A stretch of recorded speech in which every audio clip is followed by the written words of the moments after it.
لله الكريم المنان على ما هدانا إلى الإسلام وأرشدنا للإيمان، وأنزل هذا القرآن الكريم بالبرهان، وأرسل لنا أفضل الرسل بأفصح اللسان.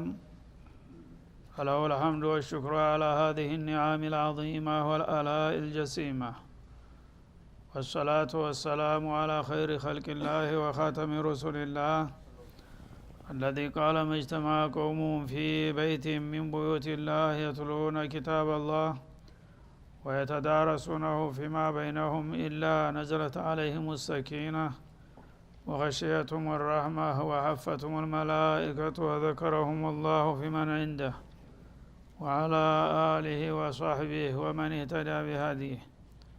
وبعد، فقد وقفنا في الدرس الماضي عند قوله جل وعلا من سورة التوبة: يا أيها الذين آمنوا ما لكم إذا قيل لكم انفروا في سبيل الله اثاقلتم إلى الأرض.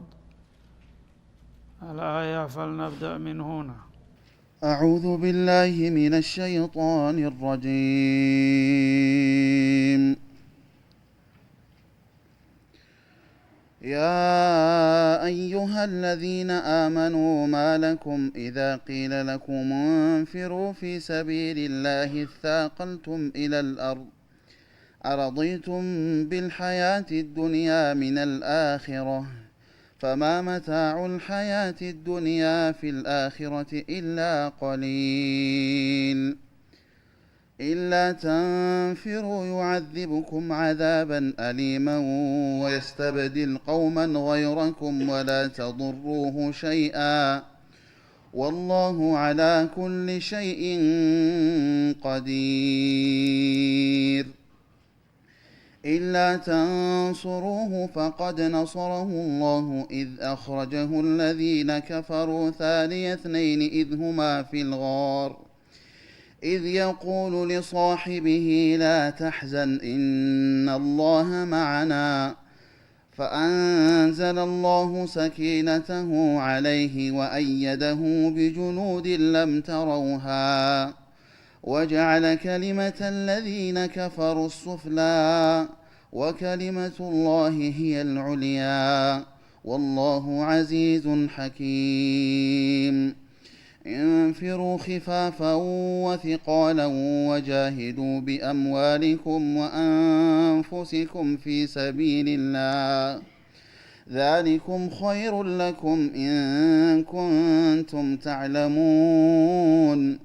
لو كان عرضا قريبا وسفرا قاصدا لاتبعوك ولكن بعدت عليهم الشقة وسيحلفون بالله لو استطعنا لخرجنا معكم يهلكون أنفسهم والله يعلم إنهم لكاذبون.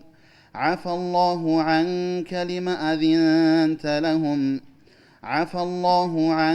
لم أذنت لهم حتى يتبين لك الذين صدقوا وتعلم الكاذبين.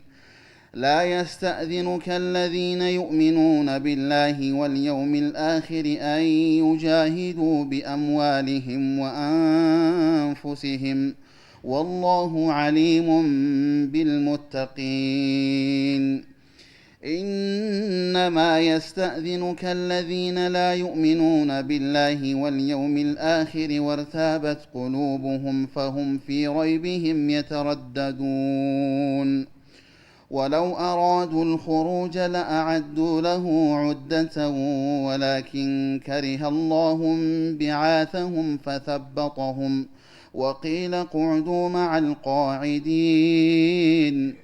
لو خرجوا فيكم ما زادوكم إلا خبالا ولأوضعوا خلالكم يبغونكم الفتنة وفيكم سماعون لهم والله عليم بالظالمين. لقد ابتغوا الفتنة من قبل وقلبوا لك الأمور حتى جاء الحق وظهر أمر الله وهم كارهون. ومنهم من يقول ائذن لي ولا تفتني ألا في الفتنة سقطوا وإن جهنم لمحيطة بالكافرين. أعوذ بالله السميع العليم من الشيطان الرجيم. يقول الله سبحانه وتعالى موجها عباده المؤمنين إلى ما يحصل لهم السعادة الدارين. الله سبحانه وتعالى أمي باروچون የሁለት አገር ክብርና ልዕልና የሚያገኙበትን ጥቅም በመጠቆም መመሪያ ይሰጣቸዋል። ያ አዩሃ الذين آمنوا እናንተ በእኔ በጌታችሁ ያመናችሁ ሆይ ይላል። ሁልጊዜ በተደጋጋሚ እንደምንለው ያ አዩሃ الذين آمنوا የሚለውን ጥሪ የሚጠቀመው አላህ አማኞችን ከዚህ ቀጥሎ የሚነግራቸው ነገር ጥብቅ ትእዛዝና አስፈላጊ አንገብጋቢ ጉዳይ ሲሆን ወይም ደግሞ ከባድ የሚከለከል ነገር ሲሆን ይሄን እንደ መግቢያ ይጠቀማል ማለት ነው። በጣም አውጀበል ዋጅባት የሆኑ ነገሮችን አንድ ሰው ሙእሚን ነኝ ብሎ ሲያበቃ ይህን ትእዛዝ ካልፈጸመ ኢማኑ ከቃል አያልፍም። ስለዚህ እውነት አማኝ ከሆናችሁ ይህን ማድረግ አለባችሁ ለማለት ወይም ደግሞ በጥብቅ የተከለከለውን ነገር እናንተ አማኞች ወይ ብሎ ከጀመረ አማኞች ሆናችሁ እዚች አካባቢ ዝር እንዳትሉ ተጠንቀቁ፣ እምነት ጋር አይሄድም ለማለት ነው። ስለዚህ ትእዛዝና ክልክል ነገር ላይ ነው ይህን ቃል ብዙ ጊዜ የሚጠቀመው ማለት ነው።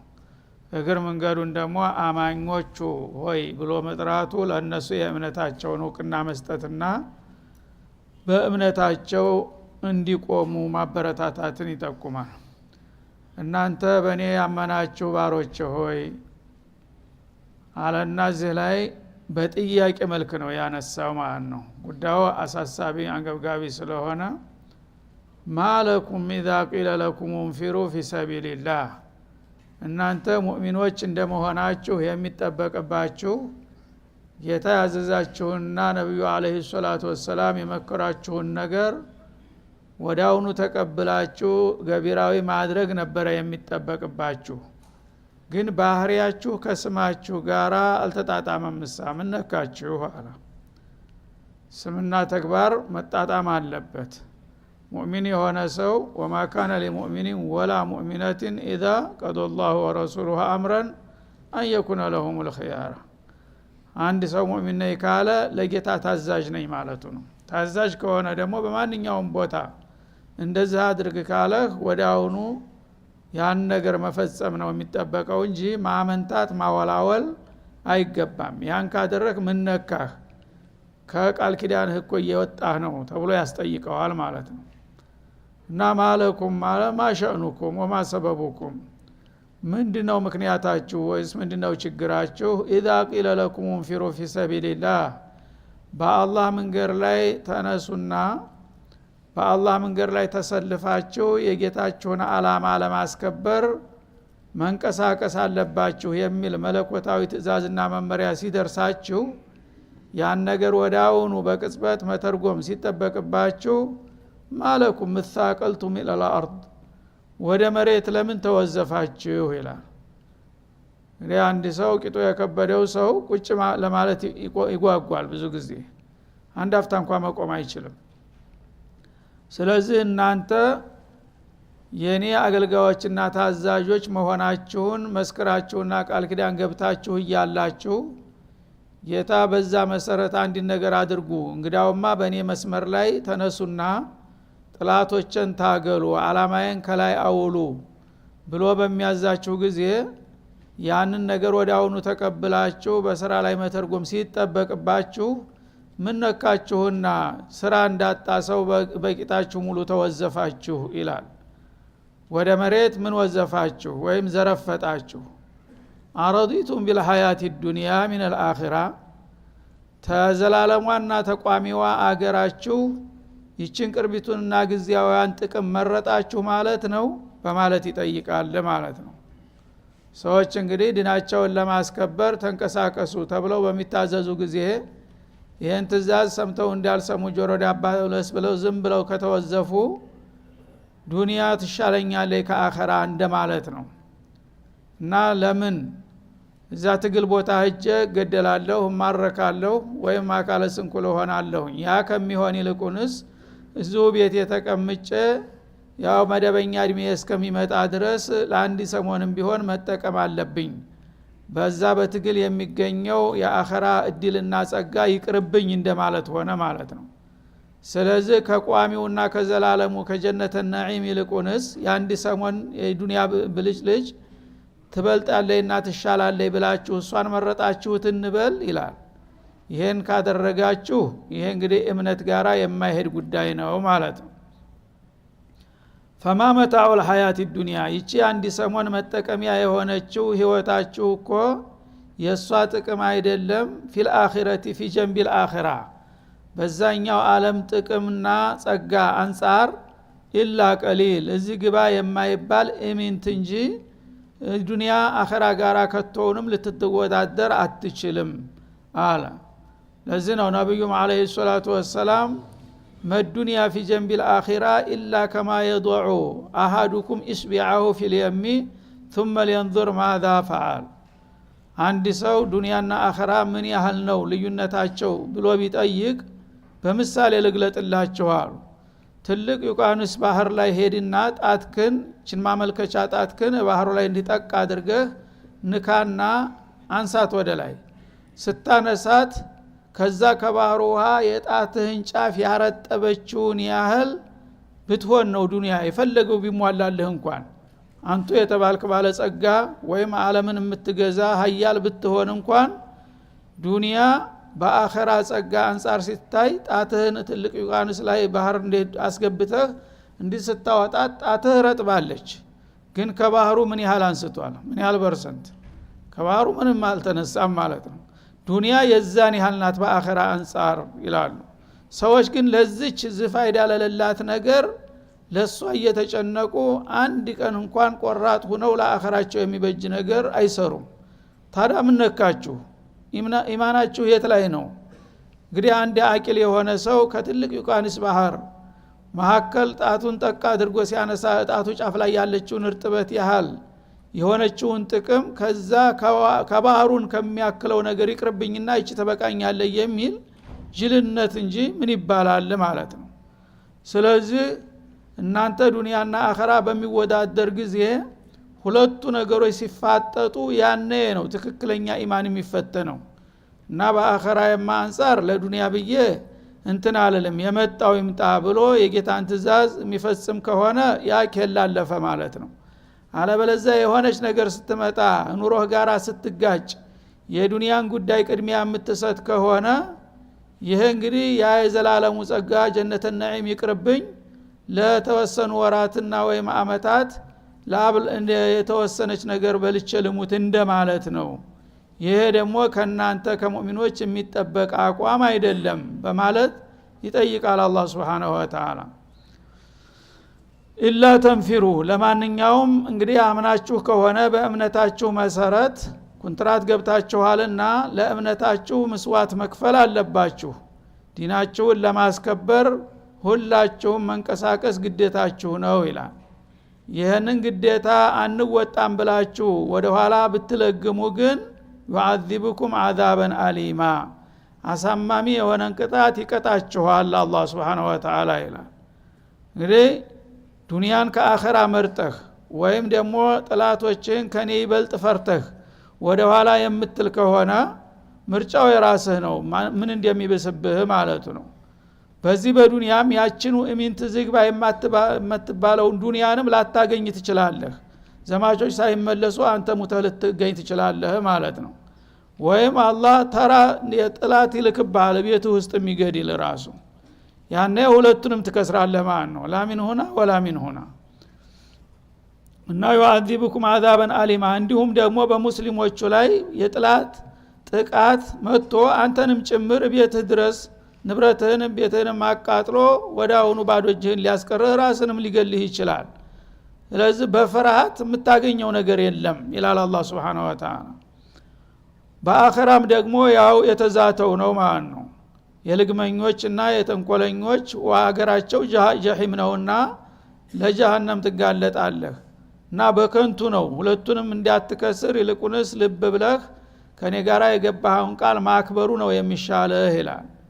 ወየስተብዲል ቀውመን ገይረኩም አላህ ግን ለኔ አላማ ውጡና ታገሉ በሚል ጊዜ እናንተ ግዚያዊ ጥቅማችንና ህይወታችን ይበልጥብናል ብላችሁ ወደ ኋላ ከቀራችሁ ራሳችሁን አደጋ ላይ ጣላችሁ ማለት እንጂ የአላህ አላማ ግን አይወድቅም። ጁኑዱላህ ይመጣሉ ማለት ነው። የኔ አላማ ባለቤት አስከባሪ አጥቶ ይወድቃል ብላችሁ ከሆነ አታስቡ። ይሄንን እናንተን ጠራርጎ አላህ Subhanahu Wa Ta'ala በእናንተ ግር ሌሎች ደንበኞች ይቀጥራል ይላል። አሁን ቀደም በሌላው አያት በተደጋጋሚ ይላል ማለት ነው።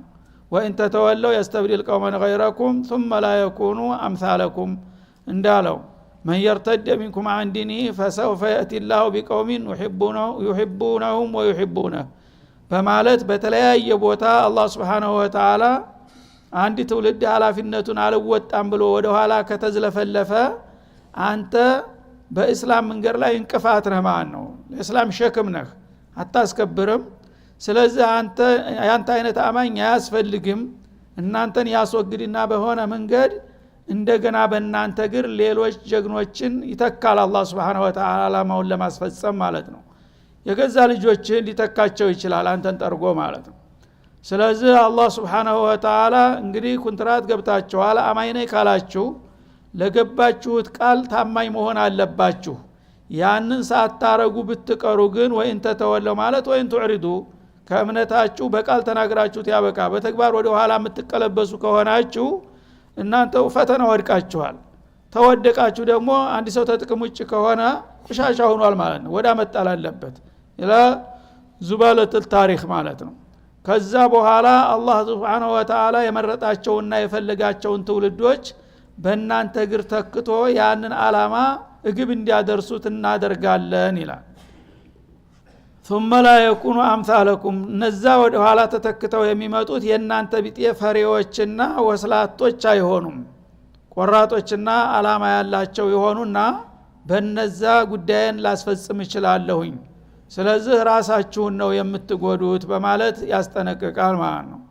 ወላ ተዱሩሁ ሸይአ እናንተ የጌታን ጥሪ ባለመቀበላችሁና አላማውን ባለማስከበራችሁ ጌታን የምትጎዱት አይምሰላችሁ።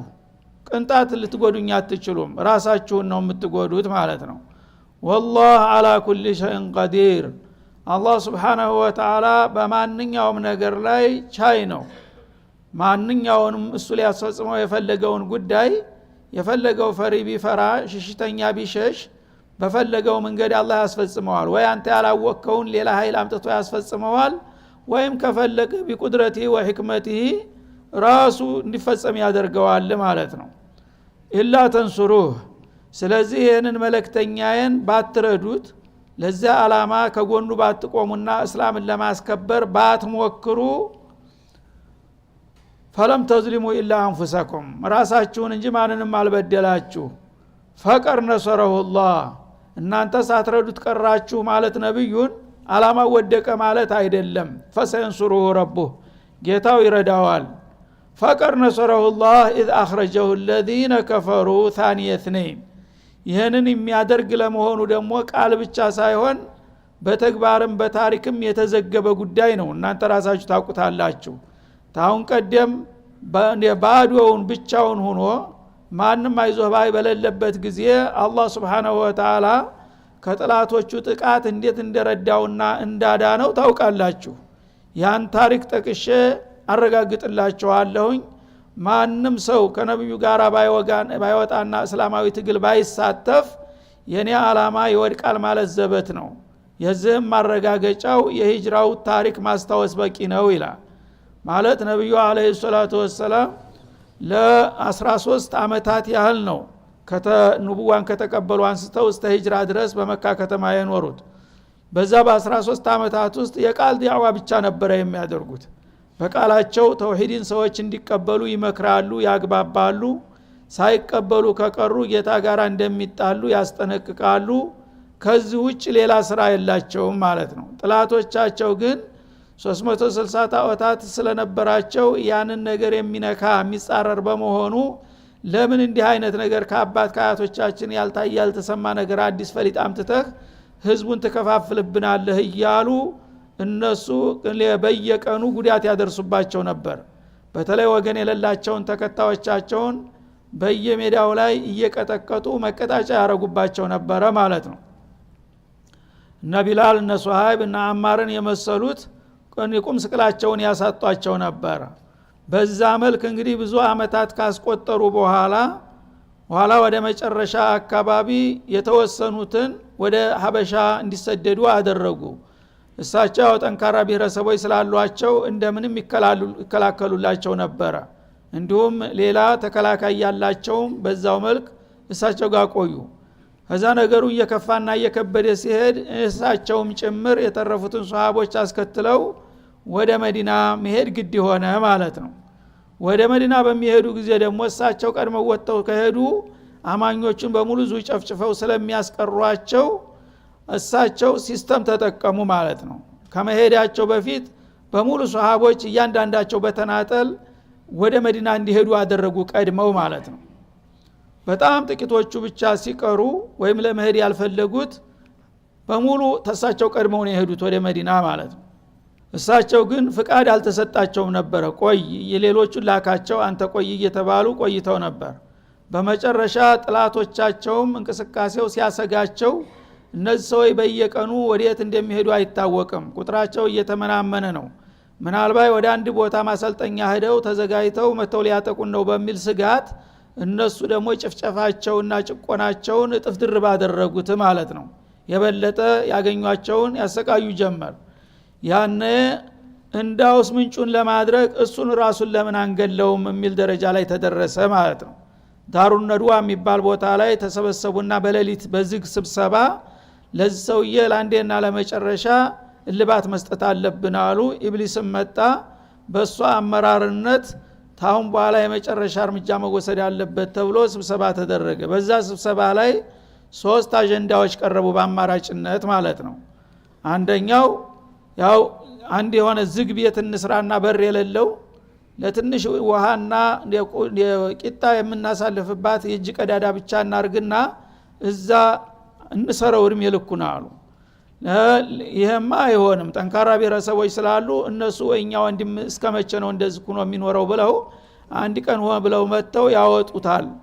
ብሎ ፈረሰ ማለት ነው ሁለተኛው ታገር እናባረው እና የሆነ ፈረስ መድኃኒት እንጋተውና ወይም ግመል የሚያሳብር መድኃኒት እዛ ግመል ላይ እንደ ኩንታል በመጫኛ ተብትበን አስረንጭነ ነው ይዞት ገደል ምድር በዳ እንዲጠፋ እናድርገው አሉ ይሄም አይሆንም አለ ለምን እናንተን የሚያነዋልል የሆነ ችሎታ ያለው ሰው ነው ስለዚህ አንድ ያበደ ገመል ያንን ዜማውን አነብንቦ ሊያድነው ይችላል ይሄማ ተመቸው ግመል ሰጣችሁት ወደሚፈልገው ሀገር ሄዶ ኃይሉን አስጣጠናክሮ ይመጣላችኋል አላቸው ኢብሊስ ይሄም ውድቅ ተደረገ በመጨረሻ አቡ ጀህል ለዓነቱላሂ ዐለይሂ የመጨረሻውን አማራጭ አመጣ እኔ የሚታየኝ ይሄን ሰውዬ ጊዜ ልንሰጠው አይገባም ማለት እና ዛሬውኑ እዚሁ መረሸን አለበት ግን ጠንካራ ብሔረሰቦች ስላሉት በኒ ሃሽምና በኒል ሙጦሊብ የሚባሉ እሱን አስገድለው ሊኖሩ አይፈልጉም ስለዚህ እነሱ ስለሚበቀሉን ሊበቀሉ በማይችልበት ዘዴ እሱን ማጥፋት አለብን አለ ምንድነው ሲባል ተየቀባኢሉ ከየብሔር ብሔረሰቡ ጠንካራ የሆኑ ጎረምሶች ወጣቶች እንመርጣለን አለ ከሁሉም ብሔረሰብ እናውጣጣና ለነዛ ወጣቶች ስለታማ ሰይፍ እንሰጣቸዋለን ሁላቸውም በአንድ ጊዜ ዙሪያውን ከበው ይይዙና ልክ እንደ ቆረቆንዳ አንድ ጊዜ ሩምታ ያወርዱበታል በጣት ሰው ይጥሉታል በሰይፍ ያነ እያንዳንዱ ብሔረሰብ በደሙ ተቀባ ማለት ነው እና የገሌ ነው የገደለ ብሎ ለመለየት አይቻልም እነዚህ የሱ ብሔረሰቦች አንድ ብሔረሰብ ናቸው ሌላው 20-30 ብሔረሰብ ነው ያን ሁሉ ሊጠበቀሉ አይችሉም ከዛ በኋላ ምን ይሆናል አማራጩ በቃ የነፍሱ ዋጋ ክፈሉና እንታረቅ ነው የሚለው እኛ ደግሞ ሪያሌን አውጥተን እንሸፍነዋለን በብዛት መገላገል ነው። ይችናት ሐሳብ አለ ኢብሊስ ባረከዋለሁ ይሄ ነው መፈጸም ያለበት አለ። በዚህ ተስማምተው ወዳውኑ ባስቸኳይ ወጣቶቹን ጠሩና ስለታማ ሰይፍ አደሏቸውና ቤቱን እንዲከቡ አደረጉ። ጧት ማልዳ ሲወጡ ልክ አንድ ጊዜ ማአት ላይ ወርዱባቸው ማለት ነው። ያኔ ጥሩ ጠባቂ ያላቸውና አላህ Subhanahu Wa Ta'ala ይሄንን እንግዲህ የተወሰነውን ውሳኔ ነግሮ እነሱ ያ የተወሰነው ሰዓት ከመድረሱ በፊት አንተ ከዚህ ቤት መውጣት አለብህ አላቸው ጅብሪል አሚን መጥቶ። በዛ መሰረት ወጥተው ወደ አቡበክር ቤት ሄደው አቡበክርን ይዘው ወደ መደበቂያ ቦታ የሄዱበትን ሁኔታ ነው አሁን የሚያነሳልን። በዛ ሰዓት እንግዲህ ምንም ኃይል የላቸውም። እነሱ ደግሞ ያለ የሌላ ኃይላቸውን አስተባብረው ከተማው በውኑ በአንድ ድምጽ ወስኖባቸዋል። ይድናል ተብሎ ይታሰብ ነበር በዛ ሁኔታ አላህ ባይደርስ ኑሮ። ያኔ ከዛ ቀውጥ ያወጣ ጌታ አለው፣ እሱ ይረዳዋል በማንኛውም ጊዜ። በተወው ኑሮ የዛ ጊዜ ያልቅለት ነበረ። ስለዚህ ማትረዱት ከሆነ እናንተ ምስጋና ይንሳችሁ እንጂ የኔ ነብይ በምንም አይነት አላማውን ግቡ ሳያደርስ አይወድቅም በማለት አስጠነቀቀ ማለት ነው። هذا وصلى الله وسلم على النبي وعلى اله